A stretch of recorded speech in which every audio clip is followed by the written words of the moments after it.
What's up everybody, it's Sean here and I'm here today to give you guys a review of the Air Jordan 1 Low SE in this Tokyo vintage colorway. Today's video is sponsored by Heffelux. When it comes to sneakers, comfort is king. So when you buy a pair of shoes and find out that they're uncomfortable, one of the easiest ways to fix that is to swap out the insoles. So that's where Heffelux comes into play. If you check out their website, which I've linked down below in the description box, you'll see they sell a variety of eTPU insoles, which pretty much is the same material you'll find inside Adidas Boost. So if you guys are curious to try a pair for yourself, be sure to use the code SEANGO at checkout and take 15% off your entire purchase, and be sure to tell them that I sent you. So this is a special edition brand new colorway of the Air Jordan 1 Low, not to be confused with the Air Jordan 1 Low OG.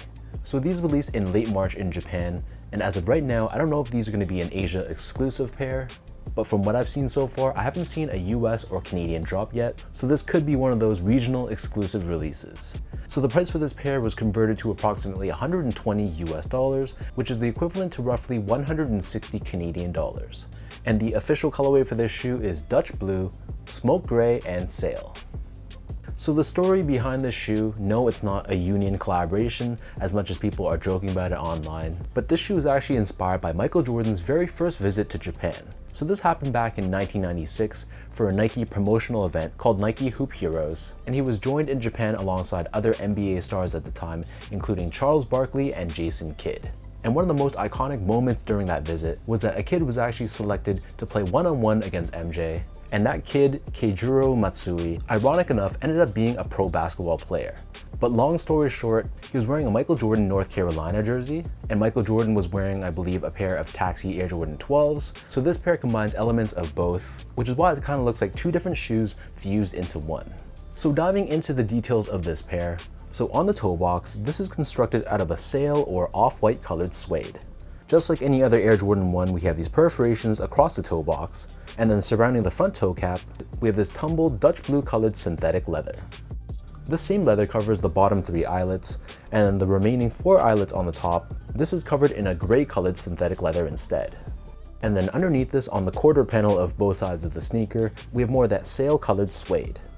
Stitched on top of this panel, we have a Nike swoosh, which is texturized in the same way as the Air Jordan 12, where it almost resembles a reptile or lizard print. And then surrounding the top portion of the ankle collar area, this is decently well padded, and it's covered in more of that sail colored suede.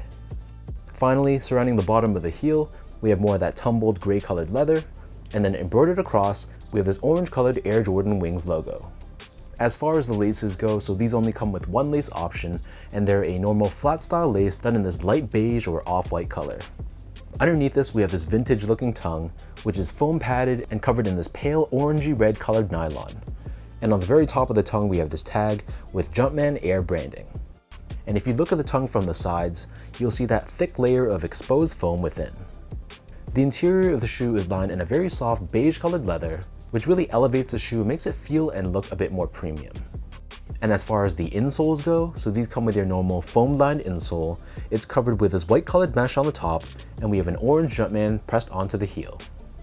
So the upper of these Air Jordan 1 Lows sits atop this solid rubber cup sole, which is painted in this vintage looking deep yellow tone. Near the top, we have this orange colored stitching, and encased within this midsole but not visible to the eye, there is Nike Air technology for cushioning. Finally, turning this pair over to the bottom, here we have your standard Air Jordan 1 outsole, and in this case, this is entirely constructed out of a Dutch blue colored rubber, and we still have that same circular pivot point on the forefoot, along with Nike branding right in the center. So that breaks down the look and the construction of these Jordan 1 Lows. And for those wondering about sizing, so my foot measures as a true size 10, slightly on the wider side, and for normal Air Jordan 1 Low OGs, those ones I stick true to sizing, but they do run a little bit roomy, and I know a lot of people prefer to go a half size down in those Air Jordan 1 Low OGs. But for this version of the Jordan 1, because it's not an OG cut, I felt like they fit a lot more snug. So for narrow or normal width footers, if you like more of that snug fit, you can definitely go true to size, but if your feet are a little bit wider, and especially if you like more of a roomy toe box, I would definitely recommend going up a half size. So getting these in a size 10, it fits me pretty much perfectly, but if I was to wear thicker socks, then they would probably feel a little bit uncomfortable.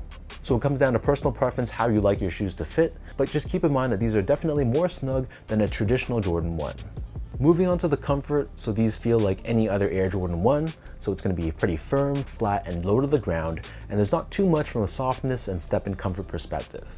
And to add to the fact that the upper of the shoe is pretty snug, so unlike the OG cuts where it's very roomy and very generous even for wide footers, these ones you definitely have to make sure you get the size right, because the last thing you're going to want is for the upper of the shoe to be so snug and the underfoot feeling also to be pretty firm and not that comfortable, which is pretty much the worst of both worlds.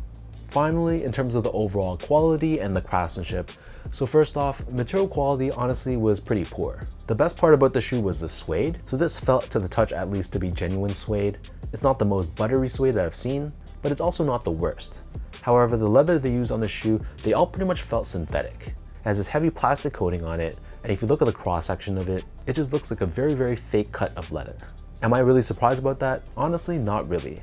This isn't technically a collaboration or anything like that, and even though on the name of the shoe it's called the Air Jordan 1 Low Special Edition, it's just another case of Nike being Nike and giving us subpar materials. However, the build of the shoe wasn't bad.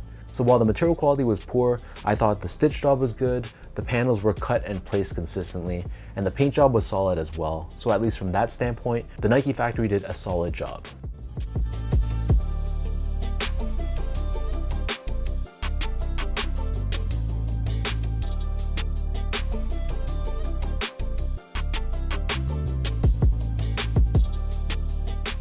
So with all that out of the way now, let's toss these on feet. I'll lace them up and I'll show you guys how these look.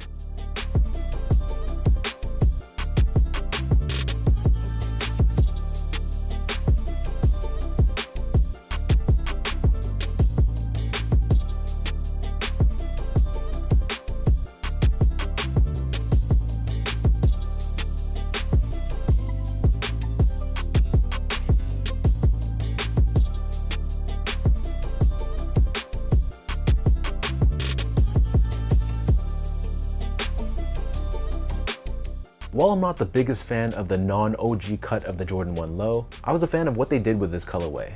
By doing it in the split fashion, it gives a ton of visual interest on this shoe, and honestly the tones of the shoe work well together, even though they look a little bit disjointed.